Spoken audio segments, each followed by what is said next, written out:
kembali lagi dengan podcast kita dengan saya Devigo, teman saya Selvi, Elsa, Adrian, dan Franz. Sebelum masuk ke podcastnya, ada berita yang sedang panas ini, yaitu berita tentang Kanjuruhan yang tentang Arema itu yang korbannya mencapai 132 korban. Sangat banyak sekali itu korbannya, sampai Jokowi sampai turun tangan untuk membahasnya. Kalau ngomong-ngomong korban itu, pasti berhubungan sama viktimologi kan? Sekarang Ya, kita benar. masuk ke viktimologi.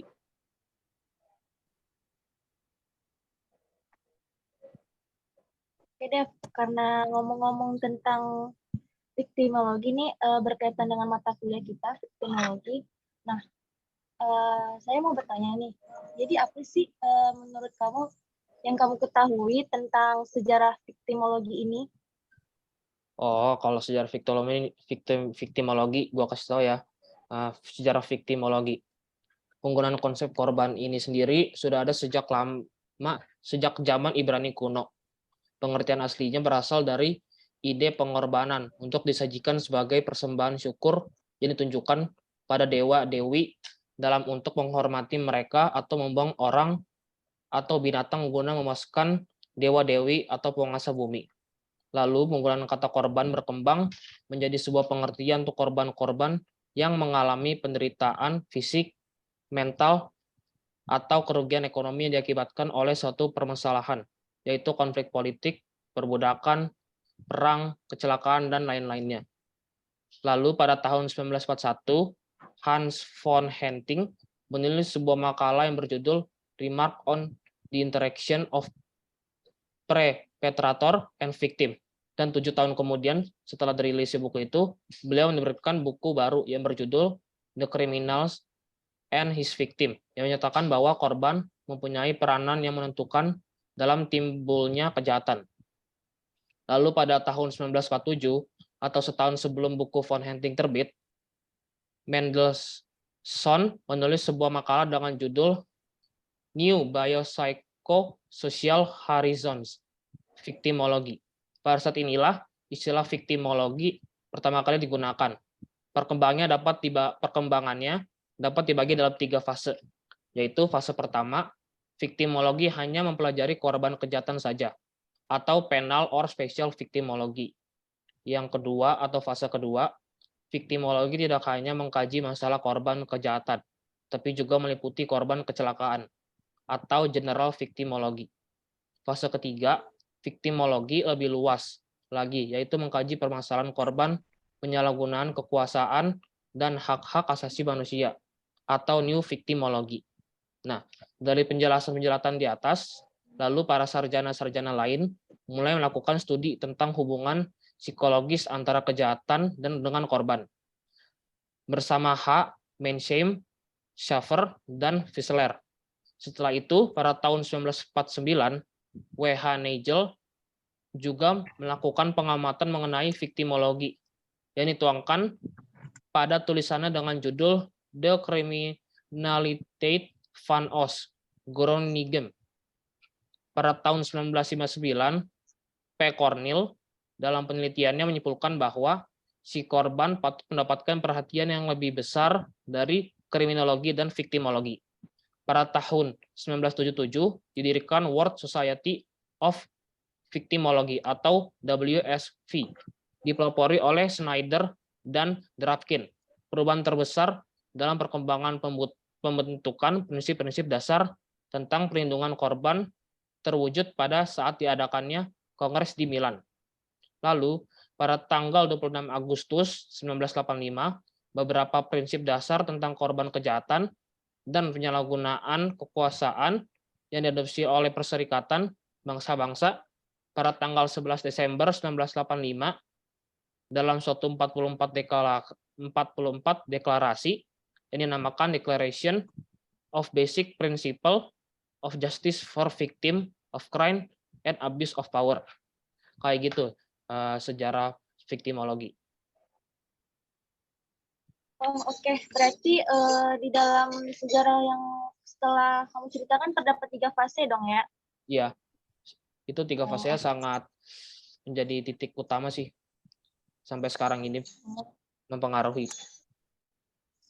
Sampai dari yang zamannya dulu sampai hingga yang modern ya? Iya, sampai new Oh, victimology. oh, oke, oke. Oke. Thanks, Dev. Terima kasih. Baik. Di sini saya juga mau bertanya kepada Selvia tentang terkait viktimologi juga sih. Sejarah viktimologi, apa sih kaitannya dengan korban kejahatan? Oke, buat Elsa tadi bertanya ya kaitannya viktimologi dengan kasus kejahatan ya. Nah, sebelumnya kan kita tadi si Dev juga udah menerangi sejarah viktimologi. Jadi dalam hal ini kita juga harus tahu apa itu viktimologi dan apa itu kejahatan. Nah, menurut saya viktimologi itu kan adalah suatu ilmu yang mempelajari tentang korban. Nah, dan victim itu adalah korbannya. Jadi termasuk hubungan antar korban dan pelaku serta interaksi antara korban dan sistem peradilan, yaitu seperti polisi, pengadilan, dan hubungan antara pihak-pihak yang terkait, serta di dalamnya juga menyangkut hubungan korban dengan kelompok-kelompok sosial lainnya dan institusi lain seperti media, kalangan bisnis, dan gerakan sosial. Nah, itu untuk viktimologi. Sementara untuk kejahatan, kejahatan ini sering kali ya diartikan sebagai perilaku pelanggaran aturan hukum. Akibatnya seseorang dapat dijerat hukuman kejahatan.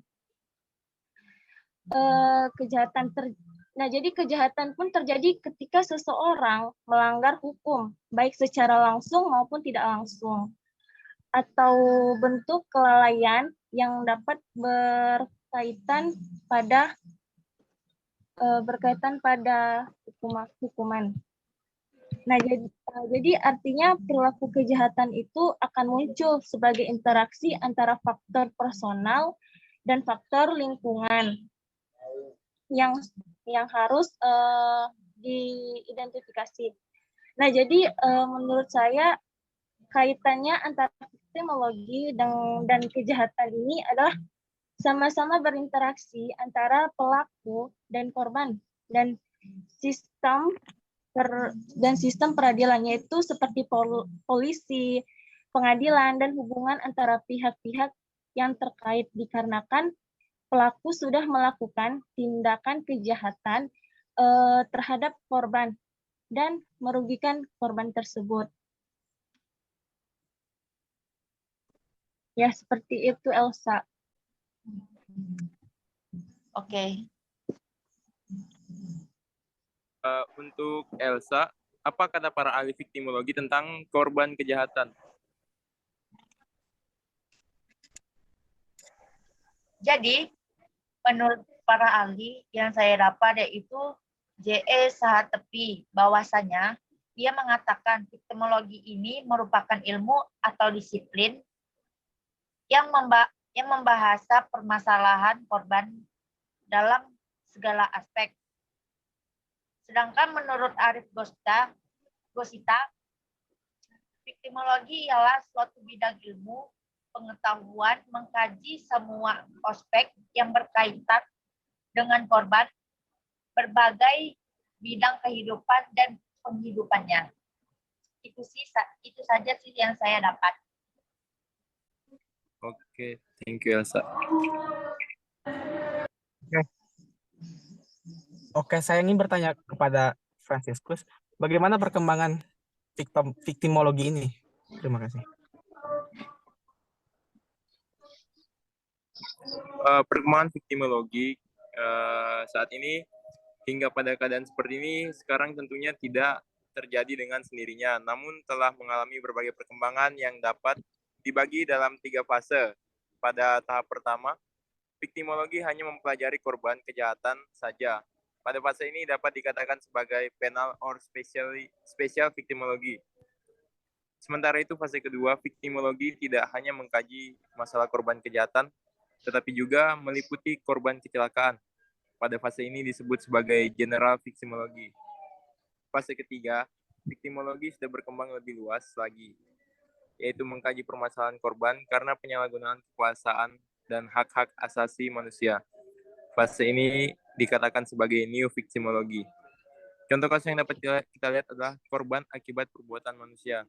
Maksudnya di sini adalah korban akibat perbuatan manusia dapat menimbulkan perbuatan kriminal, misalnya korban kejahatan pemerkosaan, korban kejahatan politik, dan yang bukan bersifat kriminal atau perbuatan perdata, misalnya korban dalam bidang administratif dan lain sebagainya. Itu saja perkembangan victimologi kini dan contohnya. Oke, baik, terima kasih Franciscus.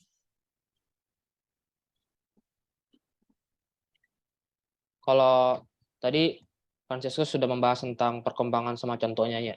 Sekarang kalau bagaimana sih analisis atau kesimpulan dari victimologi ini sih menurut Andrian? Oke, analisis victimologi ini yang seperti sudah dikatakan Dev, bahwa penggunaan konsep korban ini sendiri sudah ada sejak zaman Ibrani kuno. Lalu penggunaan kata korban berkembang menjadi sebuah pengertian untuk orang-orang yang mengalami penderitaan fisik, mental, atau kerugian ekonomi yang diakibatkan oleh suatu permasalahan, yaitu konflik politik, perbudakan, perang kecelakaan, dan lain-lainnya. Pada tahun 1941, Hans von Henting menulis sebuah makalah yang berjudul Remark on the Interaction of Perpetrator and Victim. Dan 7 tahun kemudian, tepatnya pada tahun 1947, beliau menerbitkan buku yang berjudul The Criminal and His Victim, yang menyatakan bahwa korban mempunyai peranan yang menentukan dalam timbulnya kejahatan. Dan selanjutnya, kaitan victimologi dengan korban kejahatan itu apa sih? Nah, seperti yang sudah dikatakan Sylvia, bahwa victimologi adalah ilmu yang mempelajari tentang korban, termasuk hubungan antara korban dan pelaku, serta interaksi antara korban dan sistem peradilan, yaitu polisi, pengadilan, dan hubungan antara pihak-pihak yang terkait, serta di dalamnya juga menyangkut hubungan korban dengan kelompok-kelompok sosial lainnya, dan intuisi lain seperti media, kalangan bisnis, dan gerakan sosial. Kejahatan sering diartikan sebagai perilaku pelanggaran aturan hukum. Akibatnya seseorang dapat dijerat hukuman. Artinya perilaku kejahatan akan muncul sebagai interaksi antara faktor personal dan faktor lingkungan yang harus dapat diidentifikasi. Jadi kaitan antara victimologi dan korban kejahatan adalah sama-sama berinteraksi antara pelaku dan korban. Dan sistem peradilan, yaitu polisi, pengadilan, dan hubungan antara pihak-pihak yang terkait, dikarenakan pelaku sudah melakukan tindakan kejahatan terhadap korban dan merugikan korban. Oke, selanjutnya victimologi menurut para ahli. Seperti yang sudah dikatakan oleh Elsa, victimologi menurut para ahli yaitu J.E. Sahatepi, bahwasanya ia mengatakan victimologi ini merupakan ilmu atau disiplin yang membahas permasalahan korban dalam segala aspek. Dan menurut Arif Gosita, victimologi ialah suatu bidang ilmu pengetahuan mengkaji semua aspek yang berkaitan dengan korban, berbagai bidang kehidupan dan penghidupannya. Dan yang terakhir yaitu perkembangan victimologi. Seperti yang sudah dikatakan oleh Franciscus, bahwa perkembangan victimologi ini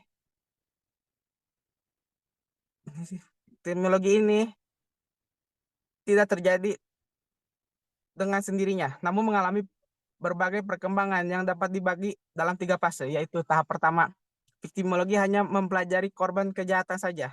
Pada fase ini dikatakan sebagai penal or special victimology. Sementara itu, fase kedua, victimologi tidak hanya mengkaji masalah korban kejahatan, tetapi juga meliputi korban kejahatan. Pada fase ini disebut sebagai general victimology. Dan yang terakhir, yaitu fase ketiga. Victimologi ini sudah berkembang lebih luas lagi, yaitu mengkaji permasalahan korban karena penyalahgunaan kekuasaan dan hak-hak asasi manusia. Fase ini dikatakan sebagai new victimology. Dan contoh kasus yang dapat kita lihat adalah korban akibat perbuatan manusia. Korban akibat perbuatan manusia dapat menimbulkan perbuatan kriminal. Misalnya kasus korban perkosaan.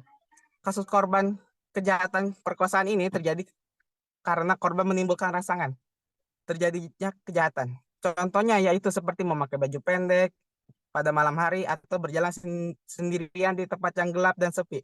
Hal itu membuat pelaku kejahatan melakukan kejahatan pemerkosaan. Pada kasus ini, korban perkosaan ini termasuk tipologi korban provokatif victims, yaitu mereka yang melakukan sesuatu terhadap pelaku dan konsekuensinya mereka menjadi korban. Korban dalam hal ini merupakan pelaku utama. Jadi pada tipe ini yang bertanggung jawab terletak pada dua belah pihak, yaitu korban dan pelaku. Itu saja, Dev. Baik, terima kasih. Sekian dari podcast kami tentang sejarah viktimologi, menurut Pak Lai tentang viktimologi, hubungan viktimologi dengan korban, lalu perkembangan viktimologi sekarang ini dan contoh-contohnya. Saat ini terima kasih atas podcastnya. Semoga bermanfaat bagi kalian semua yang mendengarkan podcast ini. Terima kasih.